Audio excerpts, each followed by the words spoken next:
আজ চলে গিয়েছিলাম হাওড়ার কদমতলার পেট পুজো উৎসব নামক এই স্টলটিতে। এদের দোকানের এই হায়দ্রাবাদি বিরিয়ানি খুব লোভনীয়। এই হলো এদের দোকানের মেন মেনু কার্ড।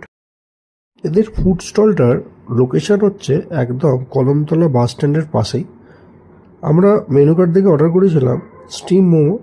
6টা স্টিম মোমো দাম হচ্ছে 70 টাকা। আমার এখানে এই চিকেন শাওয়ারমা রোল দেখে ভীষণ খেতে ইচ্ছা করে, তো যেই ভাবা সেই কাজ, অর্ডার করে দিই একটা চিকেন শাওয়ারমা রোলের। অনেকটা আশা নিয়ে এই রোলটা অর্ডার করেছিলাম। খুব সুন্দর করেই দাদা এই রোলটি বানিয়ে দেয়। চিকেনের স্টাফিং ছিল একদম ঠাসা, সেটা নিয়ে কোনো দ্বিমত নেই। কিন্তু যতটা আশা করে এই রোলটা অর্ডার করেছিলাম সেই মতো আমার লাগেনি। যাই হোক, ভিডিও কেমন লাগছে অবশ্যই কমেন্ট করো, পাশে থেকো। আর ভালো লাগলে অবশ্যই কিন্তু সাবস্ক্রাইব করো। Thank you. আজ চলে গিয়েছিলাম হাওড়ার কদমতলার পেট পুজো উৎসব নামক এই স্টলটিতে। এদের দোকানের এই হায়দ্রাবাদি বিরিয়ানি খুব লোভনীয়।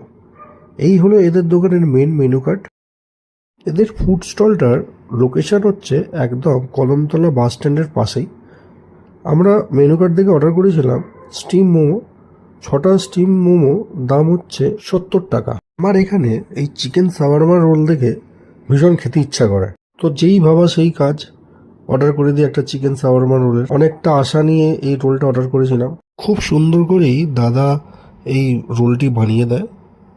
চিকেনের স্টাফিং ছিল একদম ঠাসা, সেটা নিয়ে কোনো দ্বিমত নেই। কিন্তু যতটা আশা করে এই রোলটা অর্ডার করেছিলাম সেই মতো আমার লাগেনি। যাই হোক, ভিডিও কেমন লাগছে অবশ্যই কমেন্ট করো, পাশে থেকো। আর ভালো লাগলে অবশ্যই কিন্তু সাবস্ক্রাইব করো। Thank you.